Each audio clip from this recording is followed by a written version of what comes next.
그래서 어쩌라고요? 저 그냥 퇴학시켜주세요. 저 같은 놈이 학교 다녀서 뭐해요? 여기 저놈도 그랬고, 여기 있는 저놈 엄마도 그렇고, 나 같은 건 학교 다닐 필요가 없다잖아요. 야, 최태준. 너 선생님께 그게 무슨 말버릇이야? 어? 그리고 어디 선생님을 툭툭 밀치고 있어? 아줌마는 또 뭐예요? 아줌마는 내가 어떻게 사는지 관심도 없으면서. 너도 그만해. 내가 왜 네 아줌마야? 엄마지. 난 네 엄마야. 그래서 난 내가 이런 식으로 하늘 무서운 줄 모르고 이 사람 저 사람한테 건방 떠는 꼴더는 안 봐줘. 너 당장 선생님께 잘못했다고 용서 빌어. 어서. 안녕하세요. 저는 제 뱃속으로 낳지 않았지만 평생을 가슴으로 키워온 제 아들을 빼앗길 뻔했던 50대 아줌마입니다. 여러분께서는 자식을 빼앗길 뻔한 적이 있으신가요? 아니면 혹시 빼앗기는 상상이라도 해보신 적이 있나요? 여러분은 아마 상상도 못하실 겁니다. 눈에 넣어도 안 아픈 게 자식이라는데 그런 자식을 빼앗기는 건 있어서도 안 되는 이야기니까요. 그런데 몇 년 전 저는 실제로 제 아들을 빼앗길 뻔했습니다. 그것도 당연하다는 듯이 뻔뻔하게 내놓으라고 소리치는 사람들에게요. 억만금을 줘도 안 내어줄 제 아들을 말입니다.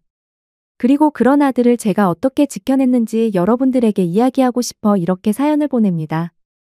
저는 꽃피는 시절 20살에 첫 남편과 만나 일찍이 결혼 생활을 시작했습니다.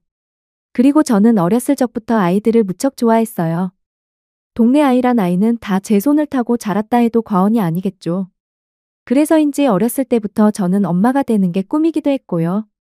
그런데 왜 인연은 하늘이 내려준다고 하잖아요. 제 삶에는 자식년이 없었던 건지 애석하게도 저는 첫 번째 남편과 함께했던 15년이란 길고 긴 시간 동안 3명의 아이를 유산하고 말았어요. 15년이란 결혼 생활 동안 자식이 하나도 없으니 제 결혼 생활이 순탄할 일이 있었겠어요. 첫 번째 남편은 집안의 장남이었는데 그 시절에 장남에게서 자식이 없으니 시어머니가 절 가만둘 리 없으셨죠. 제가 시어머니께 혼이라도 나는 날에는 애도 못 낳는 개부터 시작해서 네가 우리 집대를 다 끊어놨다 하시며 절 사정없이 몰아세우셨죠. 또 유산하고 슬픈 마음에 홀로 방에 누워있으면 시어머니는 어김없이 나타나셔서는 있던 애도 네가 잡아먹어놓고 어딜 누워있냐 하시면서 절 참 모질게도 내치시곤 했어요. 지금 시대였으면 제가 시어머니께 대들어보기라도 했을 텐데 그 당시에는 그게 무슨 큰 죄라도 되는 줄 알았어요. 그래서 입도 떼지 못하고 그 모진 소리를 다 듣고만 있었습니다. 그렇게 시간이 지나고 이제 아이를 갖기 힘든 나이에 접어드니 시어머니는 절 사람 취급도 안 하시더라고요. 그리고 시어머니와 똑같았던 남편도 이제는 대놓고 외도를 저질렀고요. 그리고 남편은 저를 보며 시어머니와 똑같이 아이도 못 낳으면서 이 집안엔 왜 있냐라는 망언도 서슴없이 해댔네요. 그래서 결국 40이란 나이에 사람 취급도 안 해주는 그 모질고도 모진 곳에서 도망 나왔습니다. 첫 번째 남편과 이혼한 후 저는 한동안 아무것도 하지 못했어요. 40살에 자식도 없고 남편도 없고 심지어 친정도 없었던 저는 살아야 할 이유마저도 없었죠. 그런데 삶의 끈은 제가 놓는다고 놓아지는 게 아니더군요. 그렇게 시간이 흘러가는 대로 살다 보니 어느새 몇 년이 흘렀고 저는 두 번째 남편을 만났습니다. 두 번째 남편은 참 자상했습니다. 그때 두 번째 남편은 제가 일하던 백반집에 자주 오시는 단골 손님이었어요. 험한 손님들과 달리 제게 항상 존대해주며 상냥하게 대해주시니까 저도 마음이 가더라고요. 지옥 같은 15년의 결혼 생활을 청산했을 때 저는 내 인생에서 더 이상 남자랑 같이 지낼 일은 없을 거야 라고 수없이 다짐했었습니다.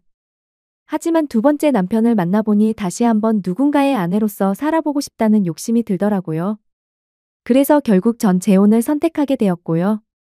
그리고 참 인생사 세용지 마라고 제게 아이가 없다 보니 재혼하는 데는 아무 문제가 없더군요. 15년의 결혼 생활에서는 저를 그렇게도 괴롭혔는데 말입니다. 재혼한 남편에게는 아들이 한 명 있었습니다. 왜 대개 재혼할 때 상대방의 아이 문제로 의견이 대립해서 다투기도 하고 그러잖아요. 하지만 저는 아이를 갖는 게 절실한 소망이어서 그랬는지 남편에게 아들이 있다는 점이 큰 축복처럼 느껴졌습니다. 그리고 꼭 좋은 엄마가 되겠다고 속으로 수없이 다짐했죠. 그렇게 제가 40살 초반이었을 때 저는 이제 막 중학교에 입학하는 아들이 한 명 생겼습니다. 이름은 최태준. 태준이를 처음 만나던 날이 제겐 아직도 생생하네요. 중학생이면 많이 어린 아이도 아닌데 제 아빠 손을 꼭 잡고 나타나서는 눈에 상심지를 켜고 절 한참이나 째려보는 게 아니겠어요? 그 당시 태준이의 키는 제 귀 정도 오는 높이였는데 다 큰 아이가 절 그렇게 쳐다보니 처음엔 꽤 무서웠죠. 그런데 이내 어린아이가 어떤 일들을 겪었길래 앳된 얼굴에서 나이에 맞지 않는 저런 표정이 나오는 걸까 하고 생각해보니 되려 안쓰럽더군요. 그리고 태준이와 내가 친해질 수 있을까 하는 걱정도 들었죠. 그런데 그런 제 걱정은 현실이 되었어요. 몇 주면 될 줄 알았던 태준이의 낯가림은 몇 달이나 지속되었는데 그만큼 제 속은 타들어가는 것 같았습니다. 이런 제가 딱해 보였는지 동네 아주머니들은 남의 자식 키우는 게 제 자식 키우는 것보다 어렵다고 하시면서 절 위로해 주셨죠. 이런 위로를 받을 때면 그래 이런 상황에서 나만 힘든 게 아니구나 싶다가도 한편으로는 태준이와 내가 사이 안 좋은 게 온 동네 사람들도 다 알 정도구나 하면서 속이 좀 상하더라고요. 태준이는 제게 온몸의 털을 아주 뾰족하게 세우고 있는 고양이 같았어요. 그리고 식사 시간만 되면 태준이는 어김없이 태준이 아빠한테 혼이 났는데 이유는 이랬습니다. 최태준, 너 왜 밥 안 먹어? 아빠가 또 화를 내야 먹겠어? 여보, 태준이가 먹고 싶으면 먹겠죠. 식사 시간마다 왜 애를 못 잡아서 그래요? 너 또 엄마가 내 밥 했다고 안 먹는 거야? 너 지금 그게 뭐 하는 행동이야? 내 엄마가 너 좋아하는 잡곡밥에 고등어구이, 된장찌개에 한 상을 차려놨는데 넌 왜 밥을 안 먹냔 말이야? 내가 언제까지 내 밥을 일일이 따로 차려줘야 하는 건데? 어? 사내 자식이 꾹 닫고만 있지 말고 뭐가 불만인지 말을 해보란 말이야. 태준아, 아니야. 엄마가 미안해. 오늘 시장에 갔는데 고등어가 너무 좋았거든. 그래서 우리 태준이한테 빨리 주고 싶은 마음에 요리를 내가 해봐. 제 말이 끝나기도 전에 휙 하는 소리와 함께 태준이가 또 상을 엎었습니다. 그리고 그날 처음으로 아빠에게 대들며 울면서 이렇게 말하더군요. 친엄마도 날 버렸어요. 10년 넘게 날 키워온 엄마도 내가 잘 때 그것도 한마디 인사말도 없이 날 그렇게 버리고 갔다고요. 친엄마도 날 그렇게 대하는데 새엄마라고 계모라고 뭐가 다르겠어요? 이 여자가 해준 밥을 왜 안 먹냐고요? 여기에 독을 탔을지 내가 어떻게 알고 먹어요? 나만 없으면 이 여자랑 아빠 둘이 잘 지낼 텐데 이 여자 눈에는 제가 눈엣가시 아니겠냐고요? 뭐? 뭐 이 자식아? 계모? 뭐 독을 타? 넌 그게 맨날 얼굴 보고 지내는 네 엄마한테 할 소리야? 네 버리고 간 친엄마는 나 싫다고 도망간 거고 네 새엄마는 너랑 나 좋다고 여기 와서 같이 지내는 건데 너만 마음 열면 될걸? 왜 너 한 놈 때문에 우리 가족이 매번 이렇게 기분이 나빠야 하냐고. 거봐요. 아빠도 지금 내가 눈엣가시라고 얘기하시는 거죠? 나만 없으면 이 집안이 잘 돌아갈 테니까 나가라는 거잖아요. 뭐? 이게 진짜? 순간 화를 참지 못한 남편이 태준이의 뺨을 때리려고 했죠. 너무 놀란 저는 태준이를 지켜야 한다는 생각이 들어 태준이의 얼굴을 감싸 안았어요. 그렇게 남편의 손은 제 뒤통수를 때렸고 아악하는 소리를 내면서도 저는 태준이의 얼굴을 꽉 감싸 안고 있었죠. 여보, 왜 당신이 끼어들어? 남편의 말이 채 끝나지도 않았는데 태준이는 절 그대로 밀어버렸고 전바닥으로 벌러덩 낮아빠졌습니다. 내 얼굴에 손대지 말아요. 아줌마, 이러면 내가 뭐 감동이라도 받을 줄 알아요? 아줌마도 잠깐은 나한테 이렇게 잘해주다가 아빠가 마음에 안 들면 어느 날 갑자기 사라져버릴 거 아니에요? 내 친엄마도 그랬어요. 나한테는 항상 잘해주셨는데 아빠가 마음에 안 든다면서 저한테 말도 없이 떠난 거라고요. 아줌마도 아빠 보고 이 집 들어온 거잖아요. 그러면 그냥 아빠한테나 잘하고 아빠한테나 예쁨 받으며 살아요. 그러다 아빠가 싫어지면 그냥 아빠한테만 상처 주고 집 나가시라고요. 바닥에 널브러져 있는 저를 매섭게 쳐다보며 숨도 쉬지 않은 채 말하던 태준이는 남편의 윽박에도 아랑곳하지 않고 그대로 집을 나가버렸죠. 몇 달 만에 서로 마주본 태준이의 눈빛이었는데 그새 태준이의 눈빛은 더 깊고 슬퍼져 있더군요. 그런데 전 태준이의 울부짖음에서 태준이와 제가 친해질 수 없는 큰 이유를 찾았습니다. 그 당시는 저 혼자만의 생각이었지만 태준이는 제가 싫다기보다는 저와 친해지고 정을 나누는 걸 두려워하는 것처럼 보였거든요. 태준이가 말했던 내 친엄마도 그랬어요. 나한테는 항상 잘해주셨는데 아빠가 마음에 안 든다면서 저한테 말도 없이 떠난 거라고요. 이 말이 그날 밤 제 머릿속에서 떠나질 않았습니다. 그리고 그날 태준이를 기다리며 동네 아주머니들이 말씀하신 남의 자식 키우는 것이 제 자식 키우는 것보다 어렵다는 말을 계속 떠올렸죠. 솔직히 이 사건 말고도 태준이는 제 인내심을 시험하는 것처럼 다양한 사고를 쳤거든요. 일일이 이 사연에 언급하기도 뭐하지만 정말 제 친아들이었으면 데려다가 몽둥이로 엉덩이에 시퍼렇게 멍이 들 정도로 때려서라도 그 버릇을 고쳐놨을 정도로 말입니다. 그런데 저 한 공간에 있는 걸로도 몸서리치게 싫어하는 애인데 제가 훈육을 한다 한들 그걸 본인을 위한 거라고 생각할까요? 아마도. 역시 계모야. 계모니까 나한테 이렇게 함부로 하지? 아줌마 친자식 같았으면 이렇게 화내고 때렸겠어? 라고 했겠지요. 그래서 전 하루하루 더 버릇 없어지고 망가져가는 태준이를 보며 이러지도 저러지도 못하며 지냈습니다.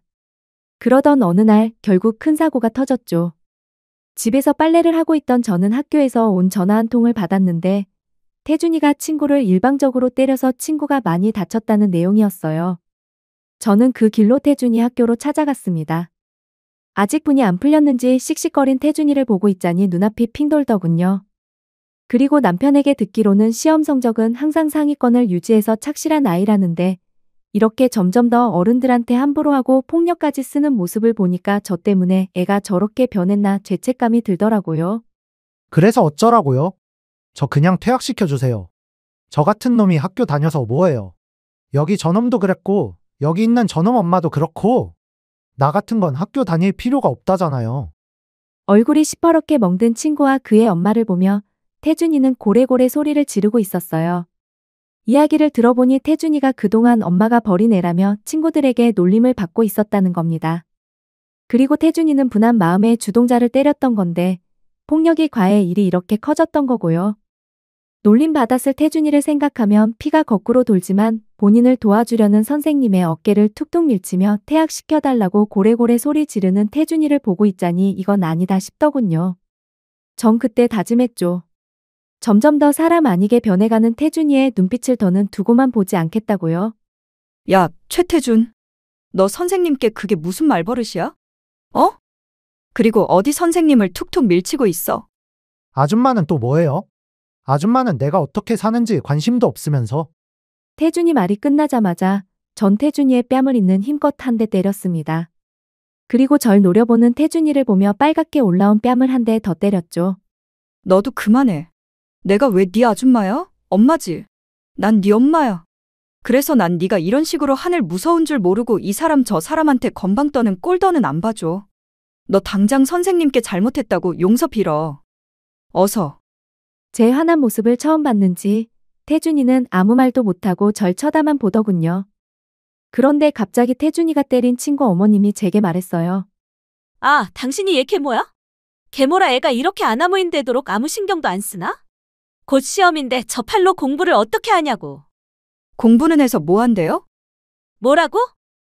학생인데 공부해서 뭐 하냐니?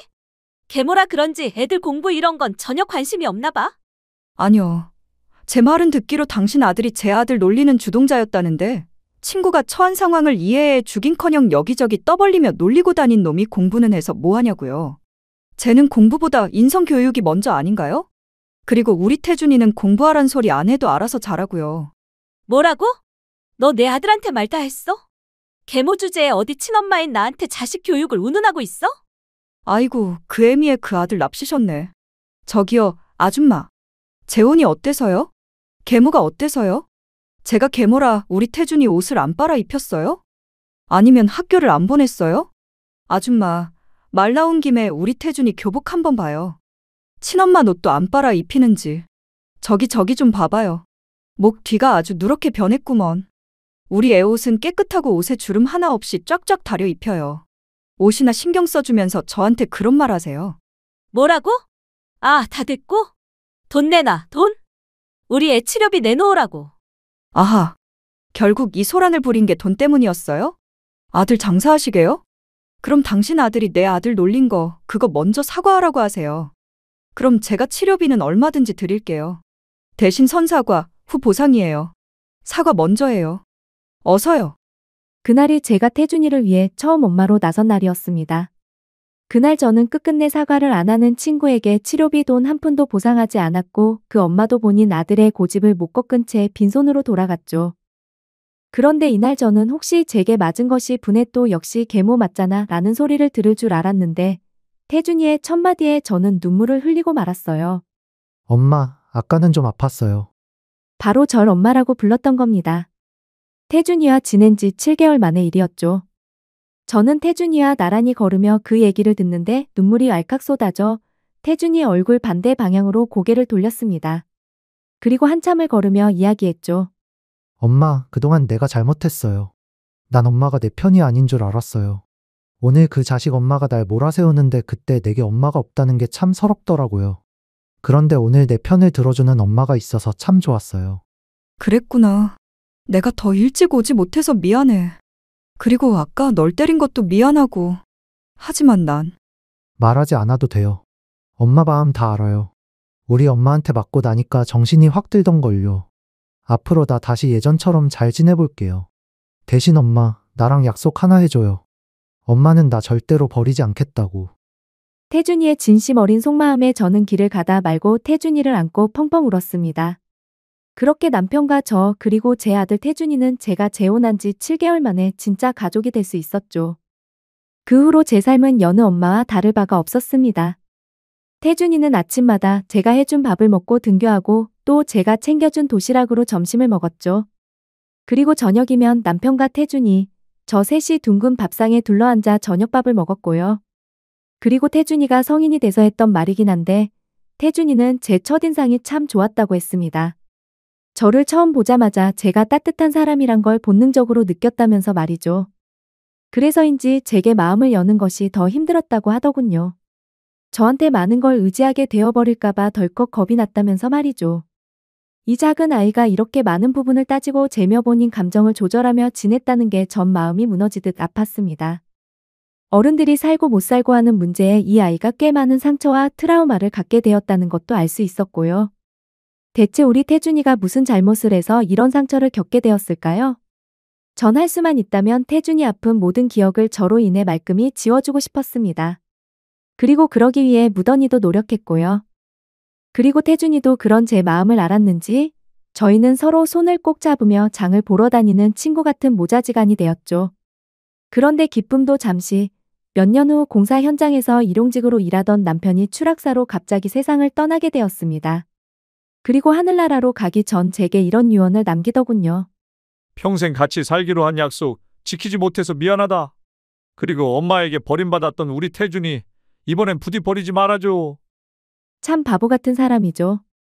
태준이는 이미 제 아들인데 본인 떠난다고 제가 아들을 버릴 리가 있나요? 그렇게 남편은 응급실에서 이틀을 보낸 후 저랑 태준이와 작별 인사를 했어요. 그 후로 저와 태준이는 굉장히 힘든 시간을 보내게 됐습니다. 태준이의 꿈은 의사였어요. 어렸을 적부터 의사가 꿈이었다고 하더군요. 그런데 의사 되는데 얼마나 많은 시간과 돈이 드는지 여러분도 잘 아시죠? 의대에 합격한 태준이는 없는 시간을 쪼개고 쪼개 과외를 했습니다. 그리고 아들의 꿈을 이뤄주기 위해 저도 남편이 하늘나라로 간 후에는 식당 일을 다시 시작했죠. 제가 다녔던 식당은 24시간 문을 열었었는데 주인한테 사정을 얘기하고 제가 잠자는 몇 시간을 제외하고는 일만 했던 것 같아요. 그렇게 10여 년도 훌쩍 넘는 시간을 보내고 아들은 정식 의사가 되었죠. 그리고 안정기에 들어섰을 때 제게 결혼할 여자를 소개해 준다고 하더라고요. 이름이 미주였는데 얼굴이 어찌나 예쁘던지 제 아들 태준이와 같이 서 있으면 선남선녀가 따로 없더라고요. 어머니, 저희 왔어요. 그래, 태준이 왔구나. 어머님, 안녕하세요. 김미주라고 합니다. 미주 씨, 그래 반가워요. 아휴, 이렇게 누추한 집까지 다 와주고 내가 다 고맙네요. 어머, 누추하다니요? 태준 오빠 집이어서 그런지 저도 너무 편하고 좋은걸요? 그렇게 생각해주면 내가 고맙고요. 뭘 좋아할지 몰라서 우리가 평소 먹던 거에 갈비찜 좀 해보려고 하는데 괜찮아요?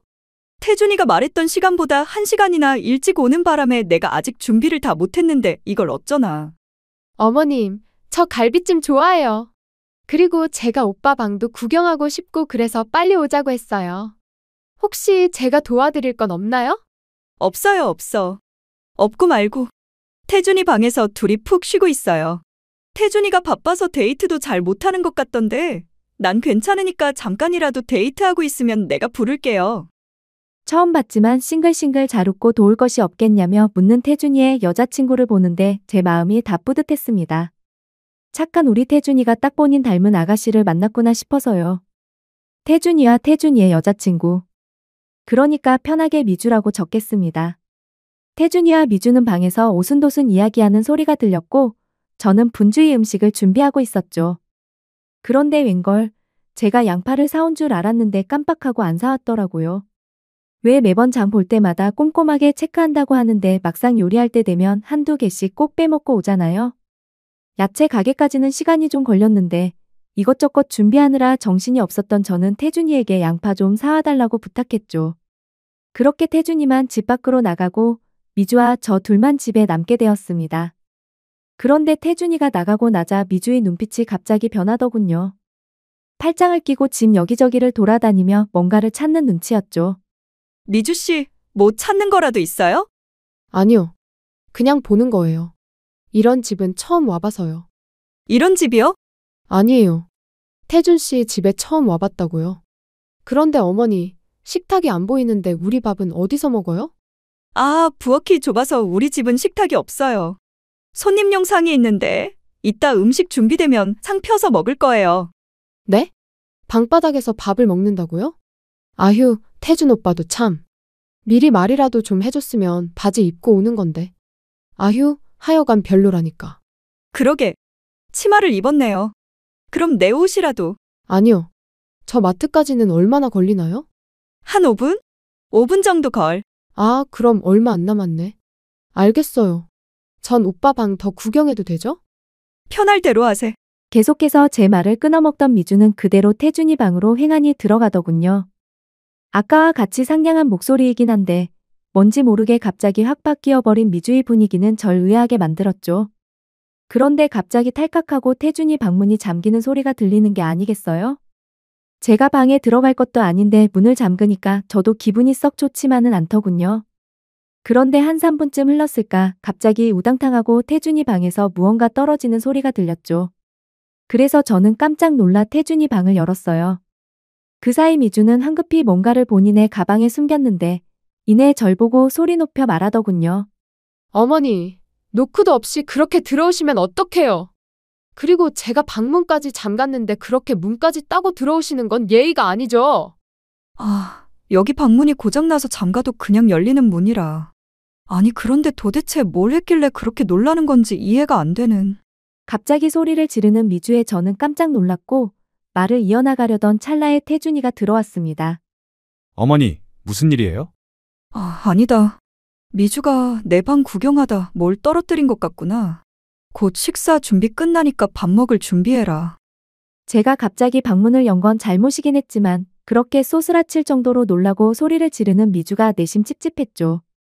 그런데 태준이가 다시 돌아오자 미주의 분위기는 처음 그때처럼 다시 바뀌더군요. 어머니, 음식 솜씨가 너무 좋으세요. 저희 가정부, 아니 우리 집에서는 절대 못 먹을 맛이에요. 그렇게 말해주니 기분이 좋네요. 많이 했으니까 먹고 더 먹어요. 그런데 태준이가 워낙 바쁘다 보니 내가 태준이한테 미주 씨 이야기를 많이 못 들어서요. 혹시 실례가 안 된다면 무슨 일 하는지 물어봐도 될까요? 아, 네. 저 배우예요. 촬영하다 다쳐서 병원에 간 적이 있는데 그때 병원에서 태준 오빠를 처음 만났어요. 그리고 어머님, 말 편하게 해주세요. 그게 제가 더 편할 것 같아요. 네, 알겠어요. 그럼 이제 편하게 할게요. 그런데 배우라고. 어쩐지 처음 들어올 때부터 일반인 같지 않다 생각은 했는데 역시 배우였구나. 그런데 TV에서는 본 적이. 아직 인기 있는 드라마에선 나온 적은 없어요. 일 얘기 말고 다른 얘기하면 안 될까요? 일 얘기에 갑자기 제 말을 또 잘라먹고 표정이 변한 미주. 그리고 황급히 말을 돌리는 태준이를 보며 제가 뭔가 실수한 것 같다는 느낌이 들 때쯤 미주의 핸드폰 벨소리가 울렸습니다. 태준이 방에서 통화를 한다고 하던 미주는 약간씩 언성이 높아졌죠. 그리고 이내 나와서는 식사를 다 끝냈는데 이만 먼저 가봐도 되겠냐고 묻더군요. 그래도 제게 처음 인사하는 자리였는데 그렇게 횡하니 가버리는 게 좀 아쉽긴 했어도 워낙 요즘 젊은 친구들은 바쁘게 지내니 그러려니 했습니다. 그리고 또 얼마의 시간이 흐르고 태준이와 미주는 계속 잘 지내는 듯 했습니다. 그런데 어느 날부터 부쩍 태준이가 술 먹는 날이 많아졌고 집에서도 얼굴에 늘 그늘이 져 있더군요. 왜 그런지 물어봐도 대답도 안 하고요. 제게 마음을 연 이후로 혼자 지내는 제가 심심하기라도 할까 미주알 고주알 다 늘어놓으며 이야기하던 앤데 이렇게 입을 꾹 다물고 있으니 여간 걱정되는 게 아니겠어요? 혹시나 미주와 무슨 일이 있나 의심하기도 했지만 미주는 태준이가 없는 날에도 자주 집에 놀러 왔었어요. 그리고 저와 한참 수다를 떨고 갔던 터라 미주와는 상관없는 일이라고 생각했어요. 그렇게 태준이가 미주의 집으로 결혼을 승낙받으러 간다고 했던 날이 왔습니다. 예비 장인어른, 장모님을 뵈러 가는 날 아침, 태준이의 표정은 마치 뭐랄까요? 이런 표현은 좀 그렇지만 도살장에 끌려가는 소처럼 억지로 나가는 표정이었죠. 그리고 역시나 태준이는 그날 밤 집으로 술에 취해 들어왔고 며칠이 지난 뒤엔 집요하게 묻는 제게 지쳤는지 미주와 헤어졌다고 하더라고요.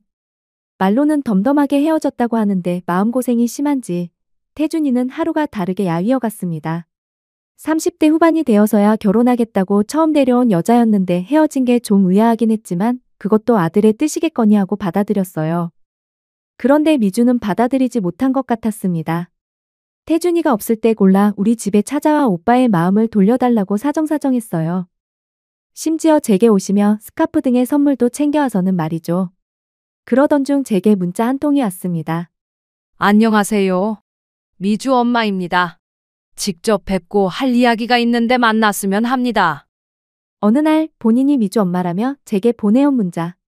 이전에 미주가 자주 연락드리겠다며 제 번호를 알아간 적이 있었는데 제 번호는 아마도 미주가 알려준 모양이었어요. 태준이는 미주와 정리한다고 했는데 이 자리를 나가야 하나 말아야 하나 고민했었죠. 그런데 제 아들이 힘들어하는 이유라도 들어봐야겠다 싶어 전 약속을 잡고 자리에 나갔습니다. 저는 집 앞에 있는 큰 한식당으로 갔고 그곳에는 김미주로 예약된 방이 하나 있었죠. 직원에게 예약된 방을 안내받고 들어갔는데 글쎄 거기에 태준이가 있는 게 아니겠어요? 어머니, 태준아, 네가 여긴 어떻게? 병원장님, 저희 어머니는 여기 왜 부르신 거예요? 제가 그만큼 말씀드렸잖아요. 갑자기 벌어진 상황에 저는 아무 말도 하지 못하고 화를 내는 태준이만 쳐다보고 있었어요. 태준이 맞은편으로는 한 부부가 있었는데 태준이가 병원장이라고 불렀던 분은 미주의 아버지셨고 그 옆에는 제게 문자를 보냈던 미주 어머니가 앉아 계셨죠. 그리고 미주와 미주 남동생도요. 마치 상견례 자리 같았습니다. 미주 부모님은 TV에서나 나올 법한 뭐랄까요? 부잣집 중년 부부 같은 모습이었어요. 나름 기죽기 싫어 저도 옷장에 있던 옷 중에 제일 좋은 걸로 입고 나왔는데 그 당시 제가 참 초라하게 보이더라고요. 태준이 어머님 되시죠? 안녕하십니까? 저는 미주 애비 되는 사람입니다. 아, 네. 안녕하세요. 그런데 지금 이게 어떤 상황인가요? 저는 미주 어머니를 뵈려고 나왔는데요. 어머니는 제가 미주랑 끝났다고 그렇게 말씀드렸는데 이 자리에 나오긴 왜 나오셨어요? 저랑 당장 나가요. 제 대답에 또 화를 낸 태준이는 이내 제 손을 확 잡아 끌더니 문 밖으로 나가려고 했죠. 그러자 미주 아버지께서 이렇게 말씀하시더군요. 제가 돌려 말하는 걸 잘못해서 바로 말씀드리겠습니다. 제가 최서방을 데릴 사위로 드리고 싶은데요. 최서방이 어머님 혼자 계시는 게 마음에 걸리는지 이렇게 한 달 넘게 버티고 있네요. 제 마음은 이런데 사부인 생각은 어떠십니까? 네? 대릴 사위요? 당황한 저를 보더니 태준이는 더 큰 소리로 내지르며 말했어요. 저 그 결혼 못합니다. 아니, 안 합니다. 제가 미주를 사랑하고 결혼까지 생각했던 건 맞지만 두 분이 원하는 조건들은 절대 제가 용납할 수 없습니다. 그리고 이렇게 전 모르게 저희 어머니까지 부르시는 건 저와 저희 어머니에 대한 배려가 아니라고 생각하고요. 예, 태준아. 아니, 지금 대체 무슨 말을 하는 거니? 결혼하는 조건이 있었다는 거니? 어머니 모르셔도 돼요. 알 필요도 없고요.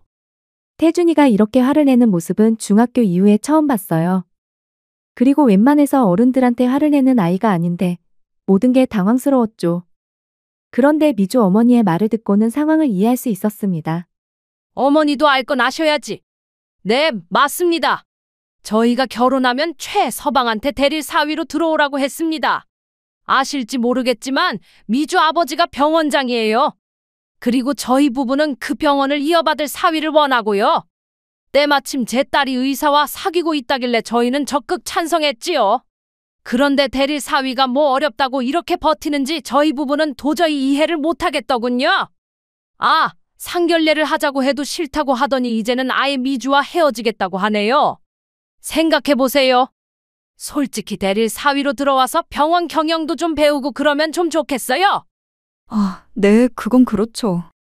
그게 태준이 앞날에 도움이 된다면요. 어차피 결혼하면 제 살림 꾸려나가 살 텐데요. 그런데 저는 지금 처음 듣는 소리여서 태준이와 상의도.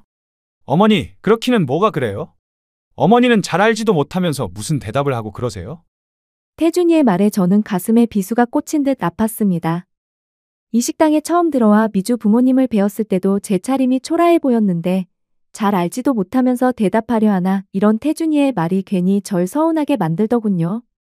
하지만 저는 곧 태준이가 제게 왜 화를 내는지 알 수 있었어요. 그런데 이거 설명 좀 해주시겠습니까? 미주 어머니의 말이었습니다.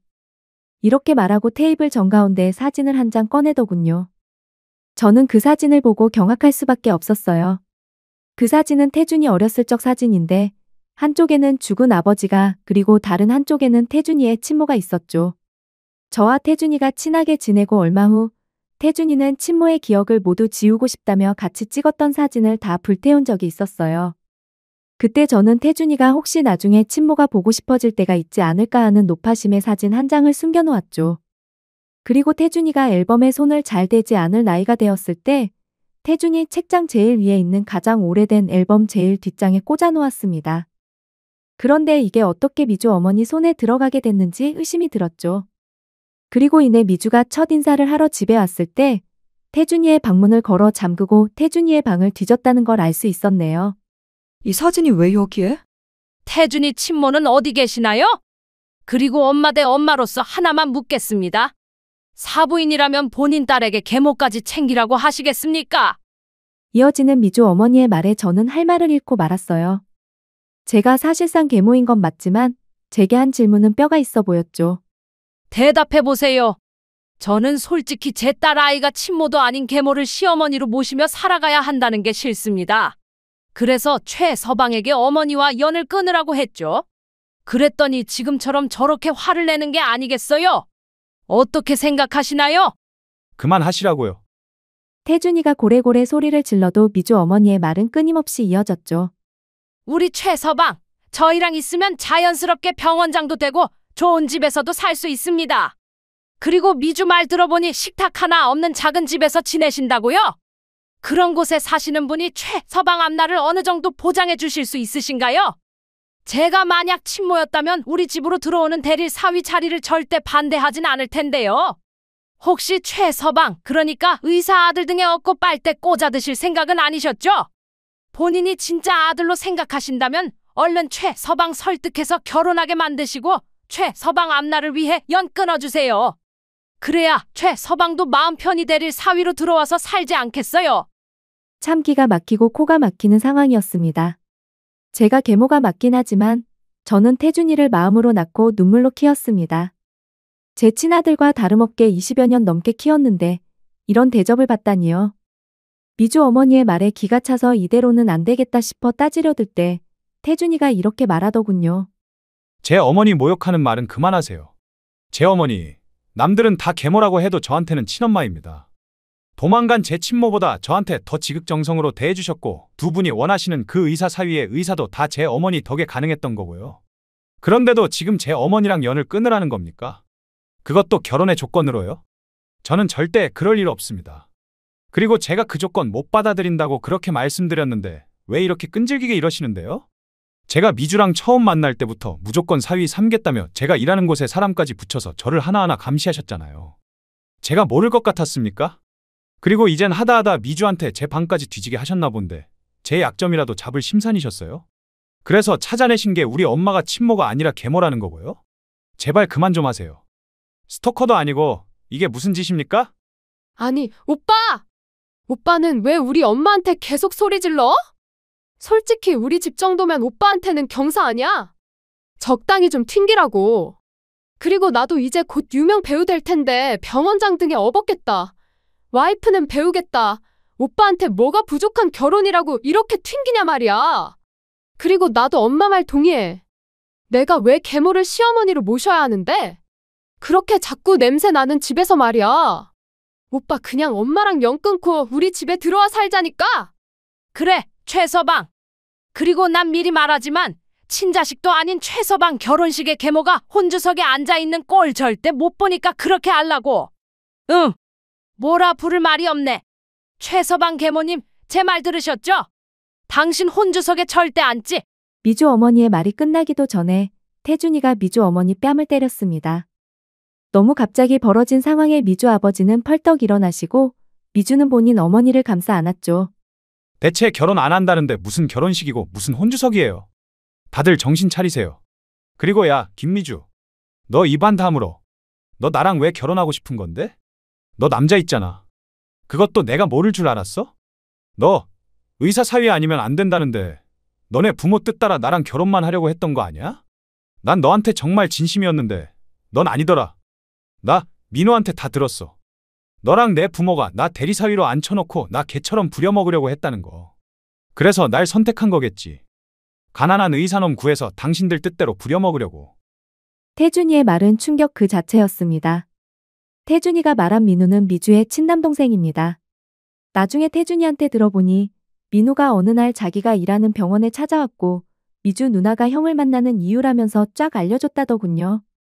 그리고 그 이유를 태준이는 미주의 부모님이 억지로 만들어낸 이상결례 자리에서 하나부터 끝까지 다 말하기 시작했고요.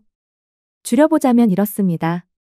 대대로 의사 가문이었던 미주 아버지는 미주의 남동생인 민우 또한 의사가 되길 원했답니다. 미주는 처음부터 공부머리도 없었고 오로지 제 몸 치장하는 것밖에 할 줄 몰라 부모 돈만 펑펑 써대는 바람에 포기한 지 오래됐고요. 그런데 민우는 의사에는 전혀 꿈이 없었다고 하더라고요. 그래서 방황 아닌 방황으로 억지로 들어갔던 의대도 부모 몰래 자퇴하고 방랑자처럼 여행을 다녔다네요. 그렇게 시간이 흐르고 민우가 집에 돌아오자 집에서는 배신자 소리를 들으며 쥐죽은 듯 있었다죠. 그리고 민우가 보기에 미주 아버지의 욕심이 줄어드나 싶었는데 끝내 포기하지 않으셨고 이번엔 의사 사위로 눈을 돌렸다는 거예요. 그래서 하나뿐인 딸에게 의사 사위만 데려오면 뒤에서 뭘 하고 다니든 상관하지 않겠다고 했다면서 말이죠. 그러다 태준이를 만난 거였는데 집안도 변변찮아 보여 대리의사 제안을 한 번에 받아들일 거라며 집안이 잔치 분위기였다네요. 그런데 태준이가 계속 거부를 하자 사람을 붙여 협박 아닌 협박도 하고 약점이 될 만한 건 모조리 잡아오라며 그간 제 집을 드나들었다는 거죠. 그리고 미주는 이런 식으로 그동안 3명의 남자에게 더 접근했었다네요. 그런데 그보다 더 충격적인 건 미주 아버지가 말한 그 상관하지 않겠다에는 미주의 사생활도 다 포함되어 있었다는 겁니다. 그리고 평소 문란했던 미주는 그새를 못 참고 제 아들 태준이와 여러 남자를 동시에 만나고 있었고요. 그리고 이런 가족들한테 질릴 대로 질려버린 민우가 아무것도 모르고 있던 태준이를 찾아와 모두 말해줬다는 거죠. 세상에 이게 다 의사 사위를 얻고 싶은 미주 부모님의 계략이라고 생각하니 제 온몸에 소름이 끼치더군요. 그리고 이런 말을 다 들으니까 저도 더 이상 아들을 위해 참고 있을 수 없었습니다. 아니, 이제는 진짜 참으면 안 될 상황이 온 거죠. 뭐야? 이 사람 같지도 않은 것들이 내 자식을 뺏어가려고 했다는 거야? 그거 당신들 집착인 거 알아? 멀쩡히 잘 지내고 있는 내 아들을 왜 끌어내서 이런 시궁창에 빠뜨리냐 말이야. 그리고 미주 너 처음 볼 때부터 말 살살 끊어먹고 분위기도 묘하게 왔다 갔다 하는 게 계속 걸렸는데 너 감히 내 아들한테 의도적으로 접근한 것도 모자라 태준이 두고 다른 남자를 만나러 다녔다고? 저는 태준이가 미주 어머니의 뺨을 때린 걸로도 분이 식지 않아 이번엔 제가 미주의 뺨을 한 대 쳐버렸습니다. 그러자 제게 버럭버럭 소리를 지르며 이러더군요.